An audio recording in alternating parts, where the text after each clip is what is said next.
Welcome back to Columbus Brick by Brick, the podcast where we uncover the people, projects, and ideas shaping the future of our city.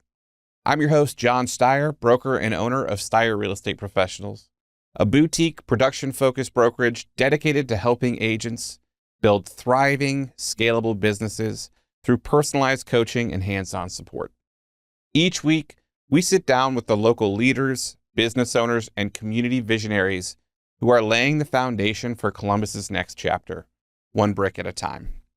And today, I am thrilled to welcome Emily Powell, founder of C2C Ohio, a company that is redefining what smooth, efficient closings look like in real estate.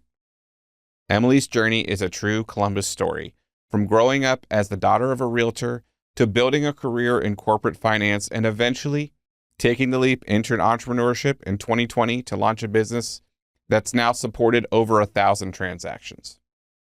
In this conversation, we'll dig into the why behind that leap of faith, the lessons Emily learned scaling a business rooted in precision and process, and the ways that C2C Ohio is empowering agents to reclaim their time, streamline operations, and grow with confidence.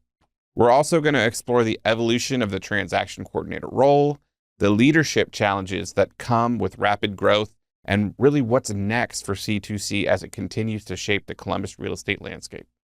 So, whether you're an agent, entrepreneur, or just someone who's inspired by bold moves and local impact, this episode is for you. Let's jump into my conversation with Emily of C2C.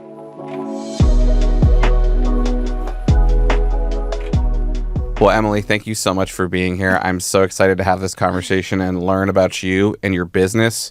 Thanks again for being on the podcast. So you're a Columbus native. Mm-hmm. You're a former finance professional, and you're the founder of C2C Ohio. And your company, you help many agents all over Columbus create smoother and more efficient closings and transactions. So to kick things off for our listeners, what inspired you to take the leap from corporate finance to start your own company in real estate and helping agents? Yeah, honestly, that's a great question. Everyone is always like, why did you start your own business? Mm-hmm. Especially in the pandemic. Really, I was working as the head of operations and marketing for a wealth advisory firm, and I found the content of the work really interesting, but it didn't really line with who I was or what I found fulfilling or meaningful. And really, it was like jamming like a square peg through a round hole. Mm-hmm. And the alignment wasn't there. And I was just experiencing some burnout. It was my first job working 9 to 5 after graduating from college. Mm-hmm. And that jump from learning different course material, having your own flexible schedule, being truly like in charge of your day, going to like the same place, seeing the same people, doing the same things day by day by day, just got really monotonous. And I feel like that just was not something that I felt like I could sustain for any longer. And even though I loved the team that I worked with and I loved the people that we worked with and the content was interesting, I was learning so much about financial planning and life insurance and disability and why all of these things matter so much. It just didn't feel like it was truly fully fitting. Mm-hmm. And I'm not someone who wants to like stay in a place that feels unfamiliar or not fully in alignment with who I am. Mm-hmm. So I went from that, and my wonderful husband was so supportive when I came to him and was like, hey, I've got a family member who needs help organizing their real estate business, and I think more people might need that too. And he was like, do whatever you need to do. I'm here for you. Yeah. And was that scary making that jump? Honestly, it was scary in like the way that you just don't know what to expect. Mm-hmm. Like when you first have an idea about something, you're like, oh, I think it's a good idea, but I don't know if everyone else will think it's a good idea. I think a lot of business owners and entrepreneurs will relate to that a lot. Yeah. Because there's just that leap of faith that you have to take. Mm-hmm. And it's so scary, or it can be scary, even though you have so much confidence in the idea. Mm-hmm. Yeah. You don't know till you know. You have no idea. The leap is, I don't know. I feel like it could be studied because so many people have brilliant ideas and they have the confidence in themselves to make it happen. And I really feel like the stars have to align fully for you to actually step into that new path. And I don't know, for me, the stars just aligned and I was like, I'm ready.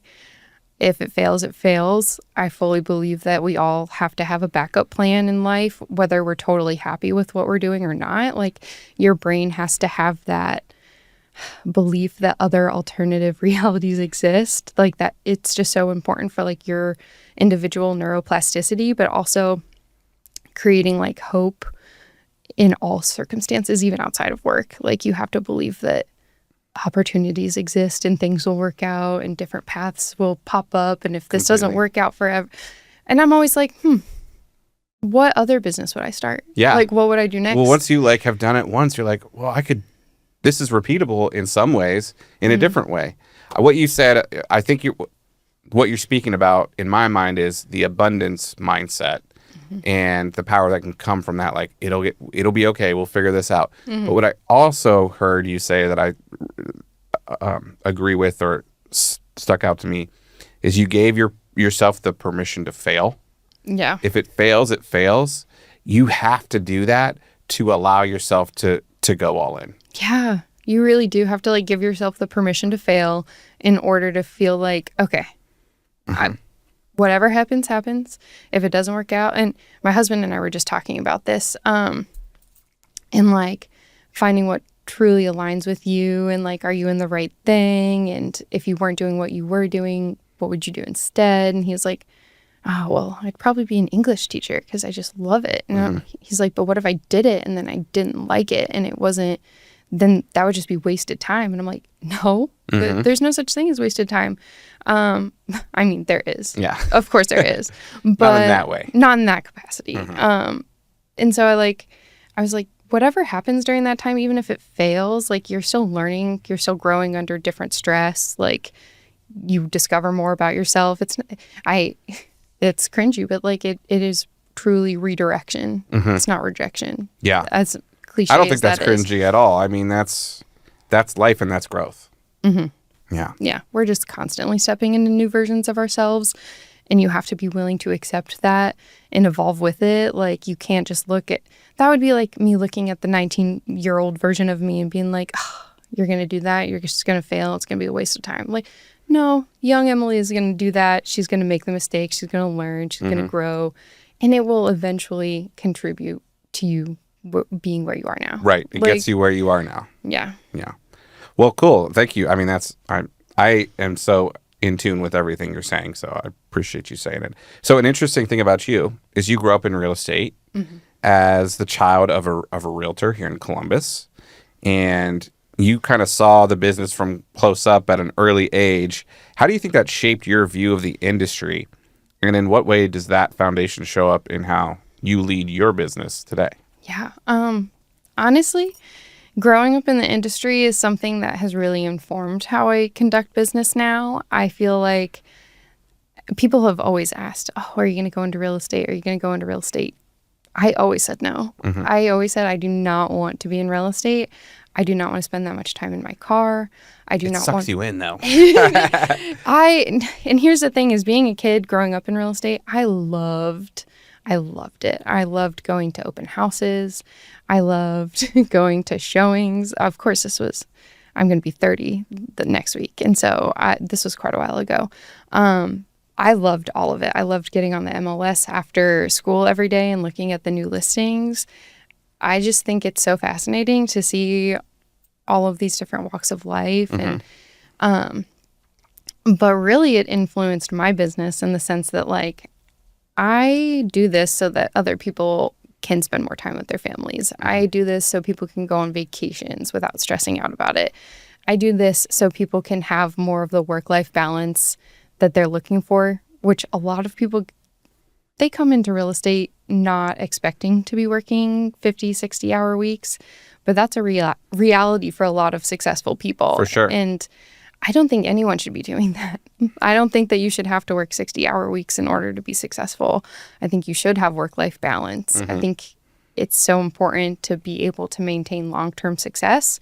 And so really my childhood in proximity to real estate was you have to be available all the time. If I can ease that burden just slightly, then I'm doing my job. Yeah. So that's really, really what I wanted to like that. And, you know, purchasing my own home, going through the process as someone who was educated in real estate and then still going through that process and not knowing what was coming next or where we were or feeling like I was totally in the loop.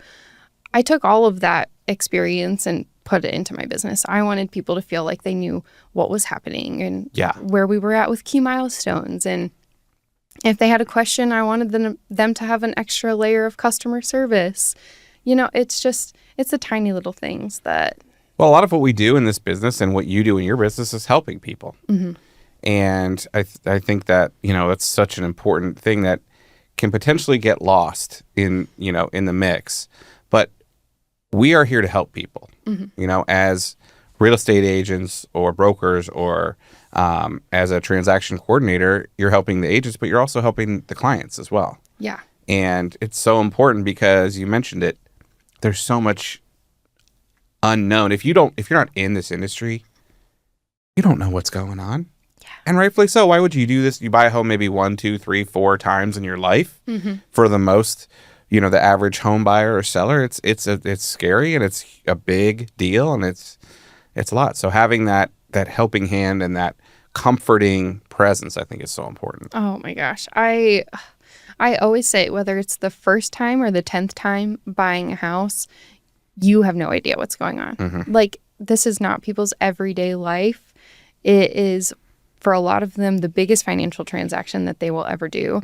That is so stress-inducing. There's so many emotions that come up with it. And you, like, as an agent, you really have to be number one for your clients. And having a transaction coordinator, I've found that is, like, my most valuable asset, is being there for people and, like, listening and just being a part of their community while they're going through this big life event. So love it. I love it. I think it's so fantastic. It's so I don't know, it's inspiring to me to be able to be a part of a moment that is so overwhelming for so many. And if I can provide any amount of comfort, then I feel like I'm doing my job. Well, speaking of that, and helping people, you've helped over 1,000 people through transactions through your business. Was there ever a particular, like, a deal or a moment that really confirmed for you that, like, yes, this is what I'm meant to be doing? Oh my gosh, I have those moments. I'm lucky. I always tell people I'm so lucky in my job because I get so much positive feedback or affirmation, like, all the time. So I don't know if there's a specific moment in my journey that really has affirmed, like, this is exactly what I'm meant to be doing. Of course, when I catch something that could cause problems later, I love that. I love solving problems before they're problems. But really, it's just like every conversation I have with one of my clients who I was able to go to this event and not be stressed out, or I was able to spend more time with my kids and not be stressed out. And I went to go send an email and I opened my inbox and you had already sent it. Like, things like that just constantly reaffirm that I'm doing what I'm meant to be doing. I love that. That's great. Well, let's transition a bit. I want to explore some of maybe the hurdles you faced while growing your business. Was there any early moments where you questioned your decision to start a transaction coordination company? And what did you tell yourself to keep going in that uncertainty after knowing that you've already given yourself the permission to fail, but you don't want to, right? Yeah. Oh, yeah. I'm insanely competitive. So that is one thing about me. It's like, yeah, I'll give myself the permission to fail, but in my mind, failing is just not an option. Like, if I commit myself to something, I'm doing it, like, all the way. There's no way. And so I just feel like the most troubling part for me was the very beginning. Like, before I took on any clients, I felt like I had to have all of my systems in place. I wanted everything to, like, hit the ground running. Yeah. By the time I took my first client. I totally get that. It was so much work building out our systems. We use a software system called Open to Close. And when I tell you, I was having flashbacks to my coding class in college, just crying at my desk in front of my computer because I was trying to do all of these things on the back end so that things would trigger and automations would fire and templates would suddenly make sense with all of their merge fields. And it was so just technology is fantastic, but when you're struggling to make something click or work, it can be the most frustrating thing. Totally. Oh my goodness. So definitely the beginning when I spent over 1,000 hours building out my systems. Wow. And I still work on them regularly. As you always have to. Yeah. As you know, it's just constant. You got to take your employee hat off and put your business owner hat on. And sometimes you got to do stuff even when you don't want to. Yep. And so definitely building out the technology has been the hardest part for me in my journey. Yeah, it can be tough for sure. I mean, it's great. Like you said it. I mean, it's great, but also it's just like, ugh, it can be really frustrating. And when it's not working and you don't know what to do and you're the business owner, so you don't have someone to go to. Yeah. It's like, so it's tough. So hard having all of the answers in your head or being the problem solver for everything. Mm-hmm. And I found even with our technology, something could inconvenience me for weeks or months. And as soon as my processor comes in and she's like, hey, I had a problem with this, I'll fix it in 5 minutes. Yeah. I'm fine inconveniencing myself. When other people have to use it or interact with it is when I'm like very proactive. Yeah. Well, sometimes you need that kick to get over the hump. Well, as you started growing, what was a tough trade-off or maybe a business challenge that you had to navigate that taught you something about leadership and scaling? Oh, wow. So my decision to bring on my processor was so easy. I mean, you've gotten to know Liz a little bit. Mm-hmm. People who work behind the scenes, you know, she doesn't interact with our clients very much, but she does interact with all of our agents. And so bringing her on felt so easy. I was so ready to delegate certain tasks. Mm-hmm. And Liz and I have been friends for years. People always say, don't mix friendship and business. And to me, I'm like, if you've got good people that you truly know, it won't be a problem. Mm-hmm. She and I are closer than ever. So I had really no issue growing my business. When she came to me, she is formerly a teacher and her husband is an Air Force pilot. And so they move regularly.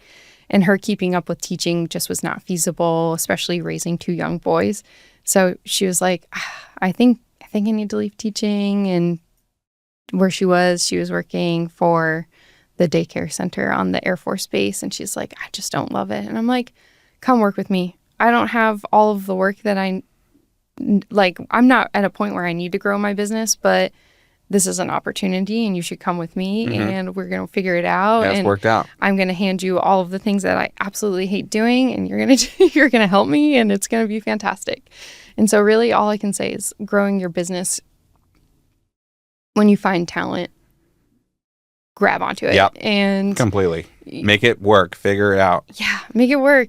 Sometimes it comes to you before you're ready, but really it's just the universe handing you an opportunity. And we marketed a little bit more. We picked up a few more agents.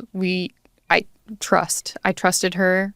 I still trust her. I just got back from 2.5 weeks going all over Europe and she ran everything. And everyone I've talked to had said, Liz dropped no balls. We almost forgot you were gone. Yeah. And that is, to me, like the biggest, compliment to, I have the right person. Mm-hmm. I have someone who makes me feel like I can continue growing this business. And yeah, I don't know. I love her. Well, good. Good for you. Speaking of growth, it all comes with growing pains. Mm-hmm. And especially operational growing pains. Mm. What was one of the biggest hurdles that you faced in building out your systems or your team, and how'd you work through it? Oh gosh,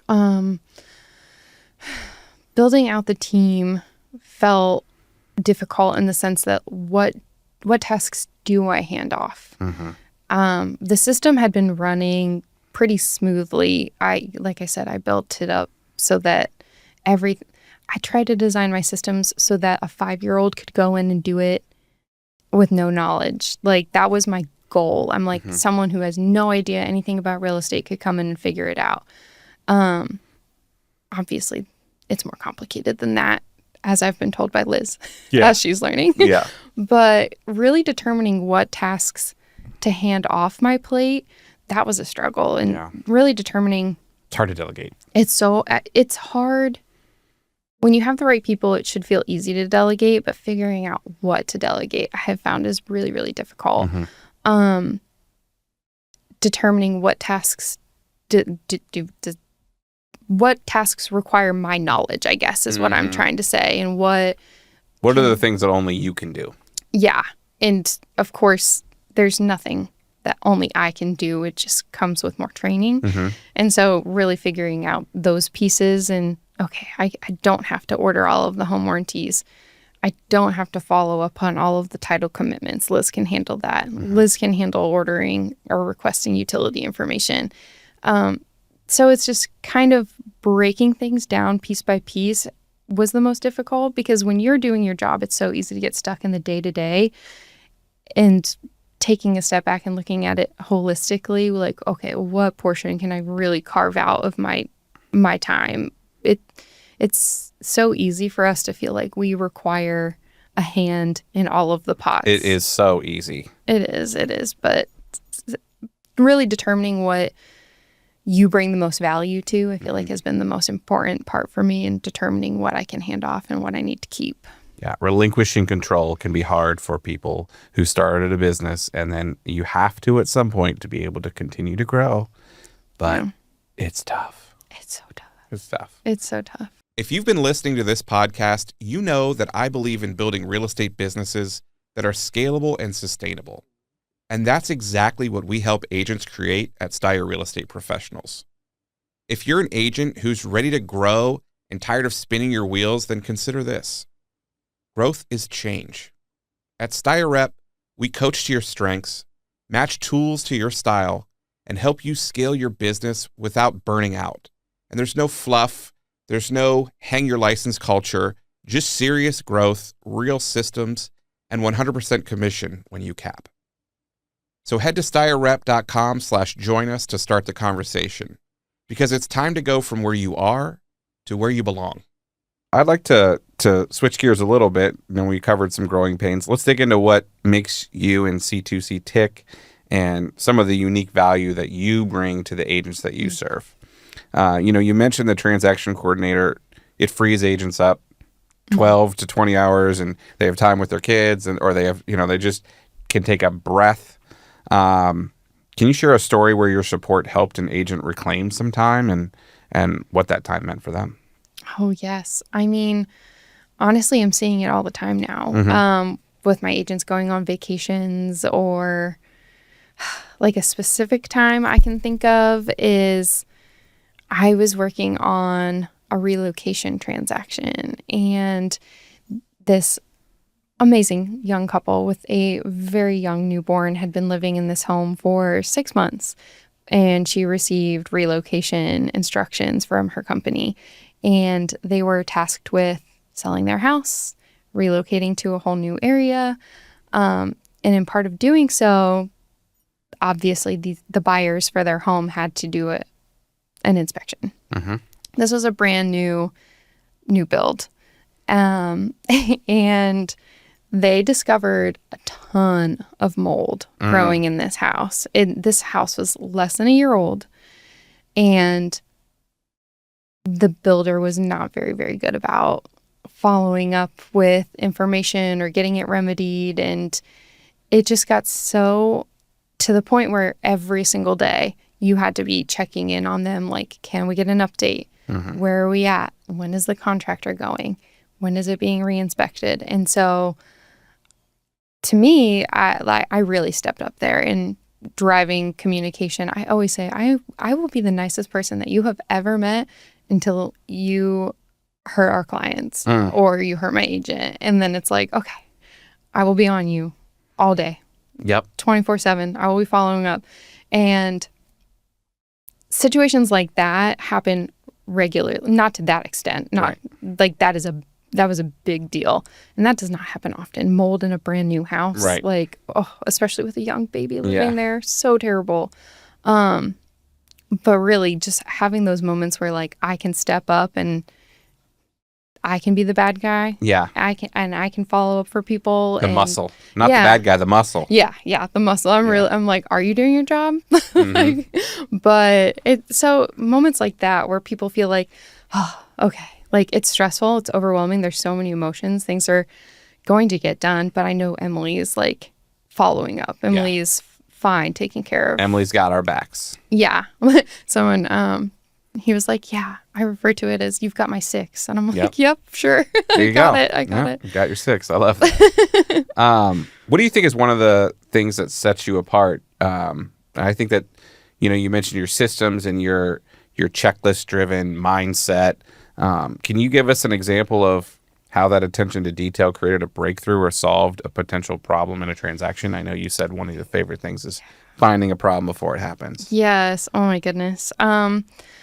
When it comes to specifics, I don't know if I can give you a specific time, but a specific thing has happened so many times that I can just say it generally. Let us have it. I have received so many addendums have come across my desk with verbiage that is not friendly for lenders. Mm-hmm. And there have been multiple times where I've been able to be the last person to receive a document before it goes to title and lender. And I get to raise the flag like, oof. Hey guys, I know everyone just signed this document, but this is not lender friendly and this will get flagged in underwriting. And to me, that is one of my favorite catches. Yeah. And that's important too. Yeah. It's so important. Yeah. And it happens not as much as it used to, but every once in a while, I'm like, sometimes it's like we're all playing a game here. Yeah. I'm like, it's one of those things where it's like if you walked past it on the street, you would see it and everyone would be like, oh, hey, no. But when people don't catch it and then you get to be the one, it's it's nice. It's reaffirming.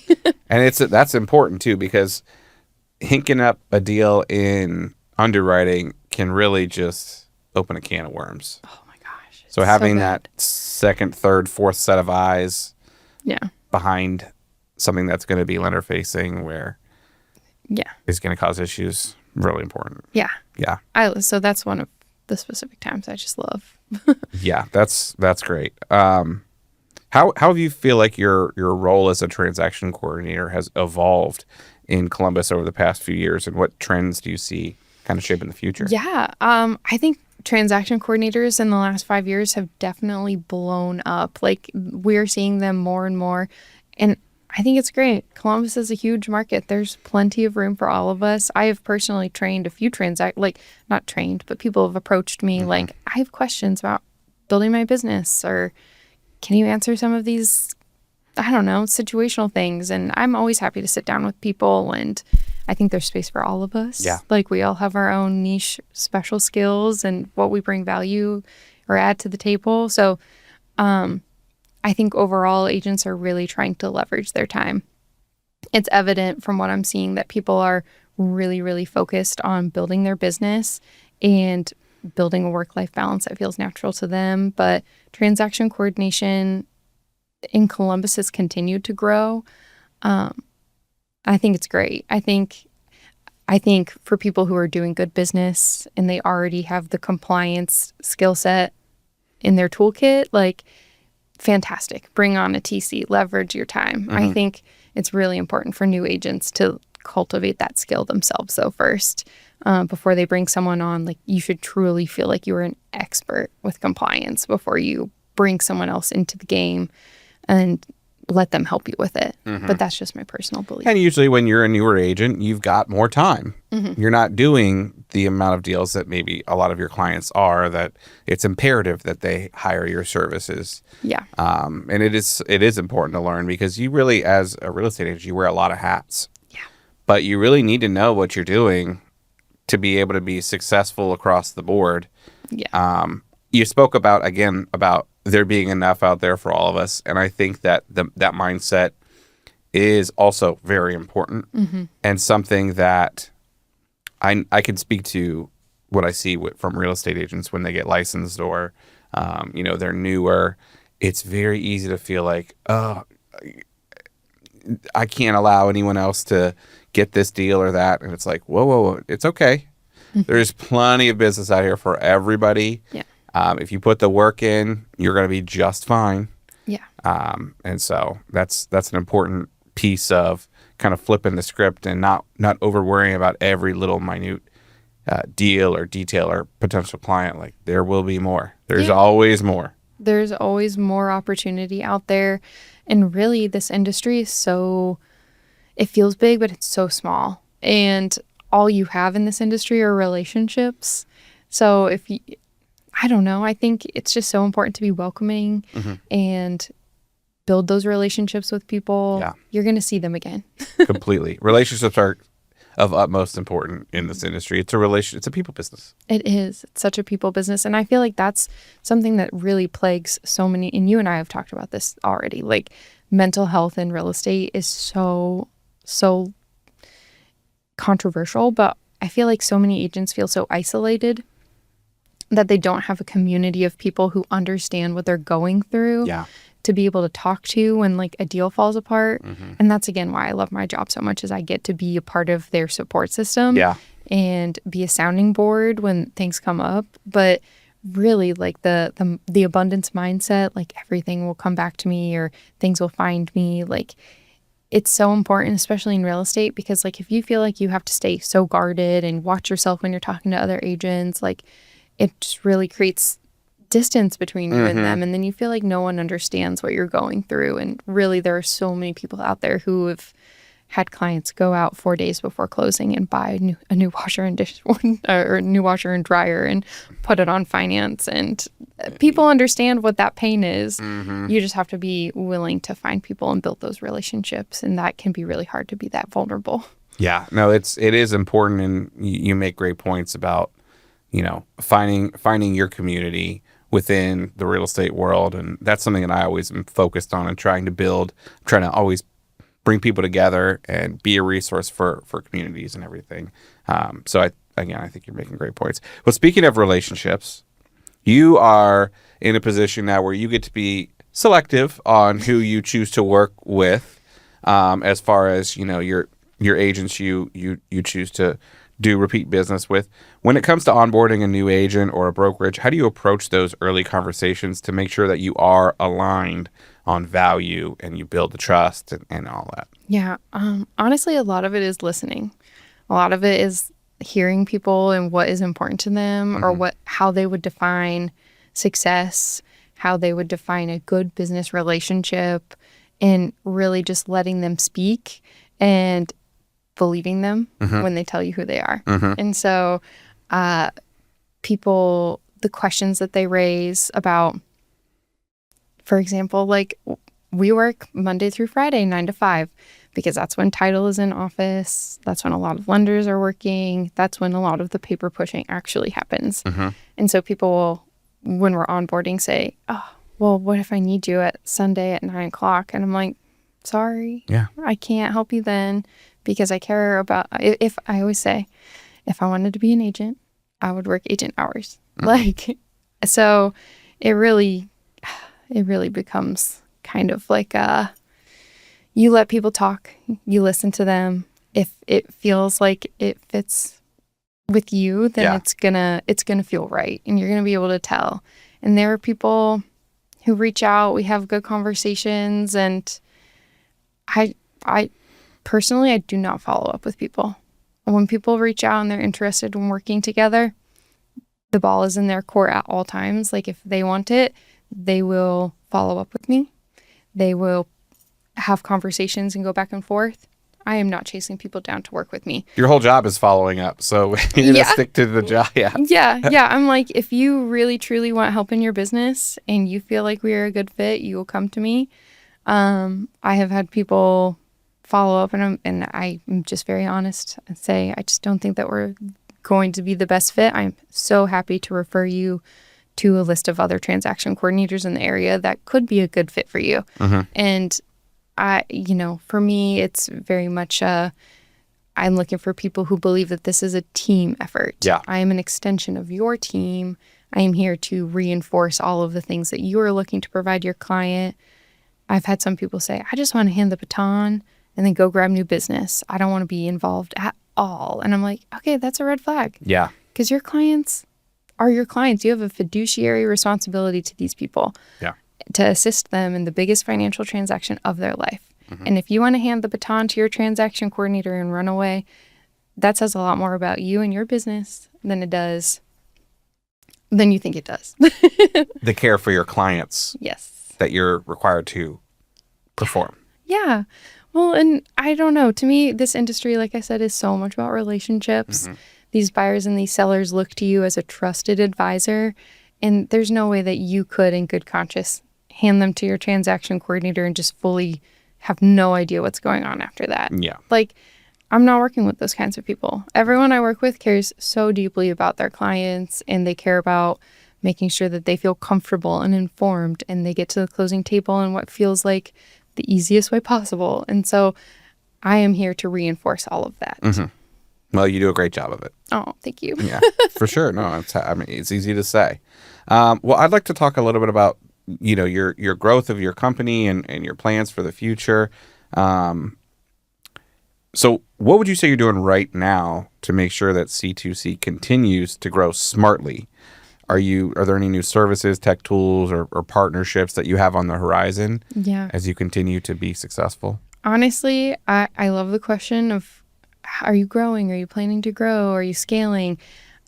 Scalability is so important to me, and it has been since day one. I knew before I even opened my business that doing it in a sustainable way was going to be important to me. And defining what sustainable looked like for me meant, okay, like I don't want to be overwhelmed all the time. We have weeks. Some weeks are busier than others. Yeah. Some weeks we have. That's real estate. That's just real estate. The pendulum is going to swing. But I never wanted it to feel like we were, constantly looking for new business. No. As I've said already, like I sit back and people who find me, find me. I'm focused on building an authentic life with an authentic version of myself. And the people who are meant to be working with me will find me. And it will grow as it grows. I don't want to make some big push for growth and then suddenly be like, oh, I'm so overwhelmed. I'm so burnt out. Yeah. Oh, I accidentally took on an agent that maybe doesn't align with our values. And so I'm constantly thinking of future growth in the sense of how can I make my agents' lives easier? And for that, I would say we're looking at adding listing services. I've been talking about that. My original agents will tell you, I've been talking about listing services forever. And I definitely think that's something that's on the horizon now, that we're getting to a point where it's like, okay, like Liz is getting fully trained on transaction stuff, and we might be able to squeeze in a third employee and make listing services feasible. And what will that look like for your clients, do you think? What do you envision? For my clients with listing services, really it's just about, so many of them come to me already with their listings and their documents. Some of them are fantastic and some have perfectly organized compliance files. Other times I get a thing or a new contract and they don't even have a seller signed RPD. And so for me, it would be making sure that their compliance file is fully in order beforehand. And like they know that every T is crossed and every I is dotted and they are good. And the brokerage is also happy. Like, so that's where we would start. Yeah. But from there, opportunities are endless. Yeah. I don't want to put anything on recording and have to hold myself to it later. Got to keep the secret. I like it. Okay. Well, hey, if you could go back to yourself in 2020 when you started your business and give yourself some advice right before you launched, what do you think you would say to yourself and why? Oh, Emily 5 years ago. Emily 5 years ago was very nervous to hit the ground running. She delayed starting her business.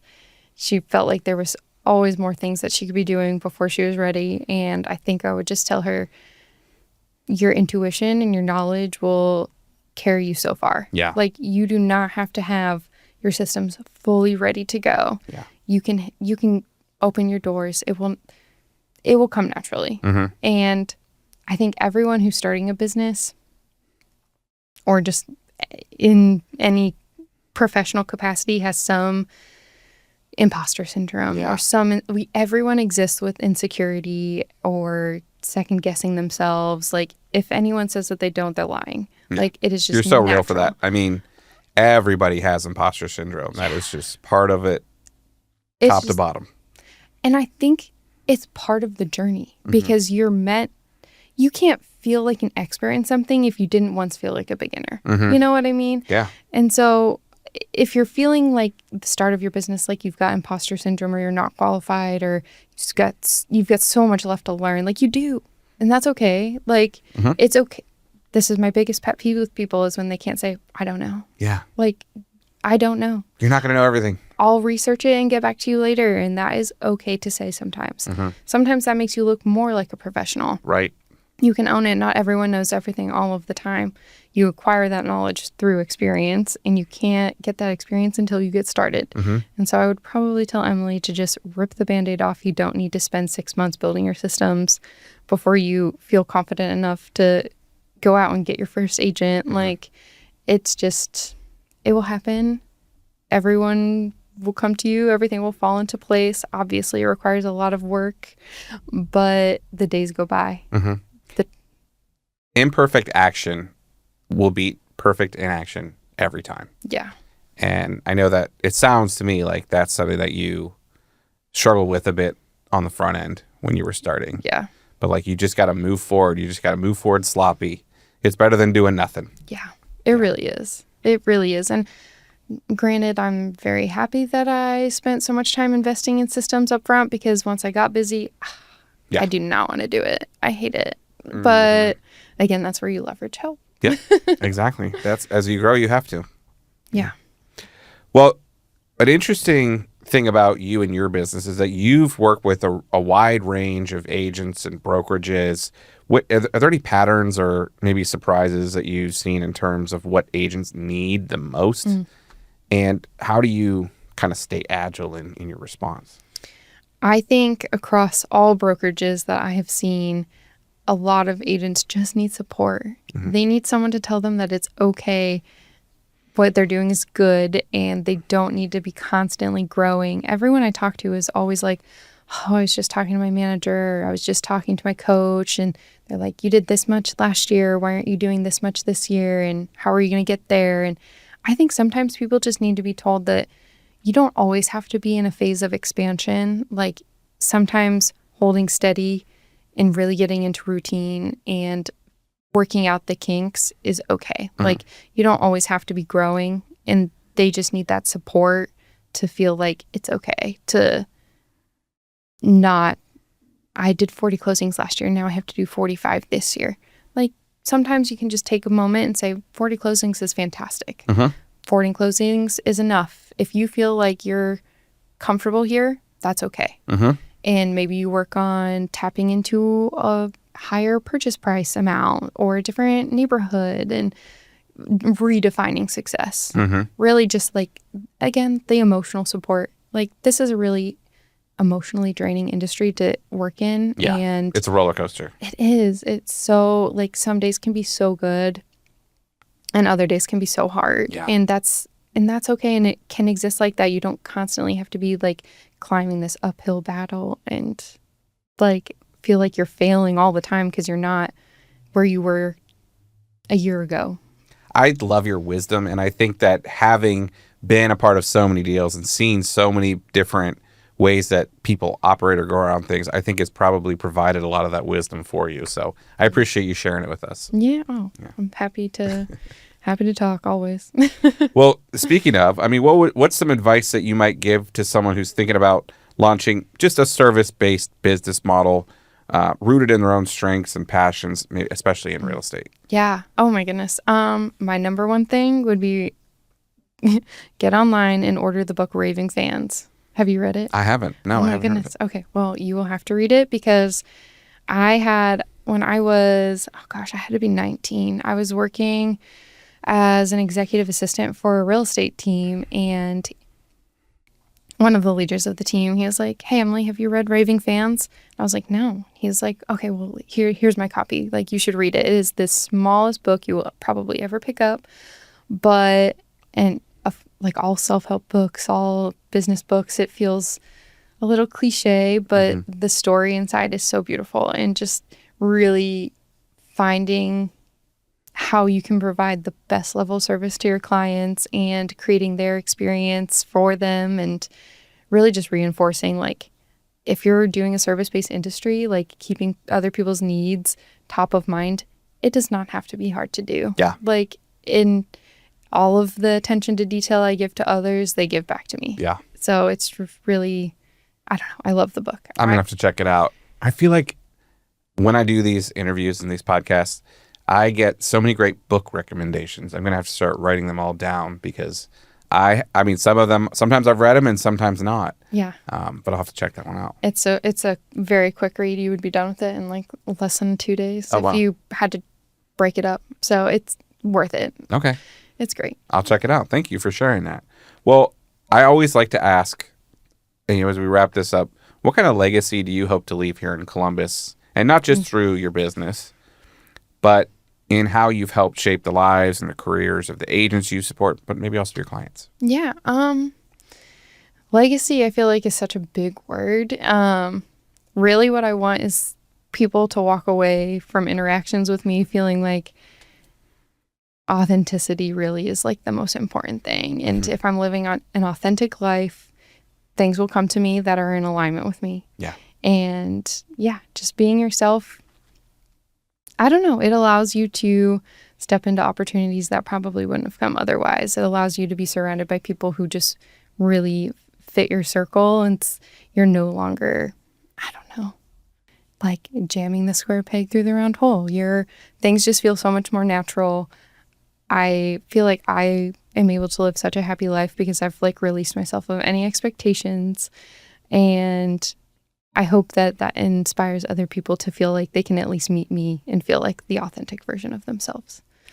Well, I enjoy chatting with you, and I think that you just bring so much to the table, both as like what you have to offer, but also just who you are as a person. Oh, you're so sweet. Well, it's the truth, and I wouldn't say it if I didn't believe it. So I want to thank you for being on the podcast and sharing that wisdom and some of the nuggets that you have. As we wrap up here, if someone wants to find you online, what would be the best way for them to do that? Oh, as someone who's chronically offline, we do have a business Instagram. It's C2C Ohio. I check my DMs probably once a quarter. Okay, what about a website?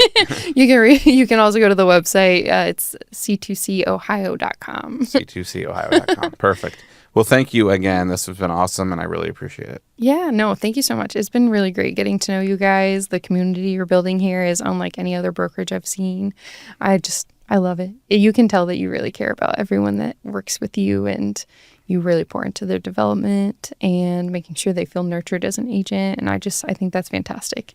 Getting to see an insight into so many brokerages, I can say that is not always the case.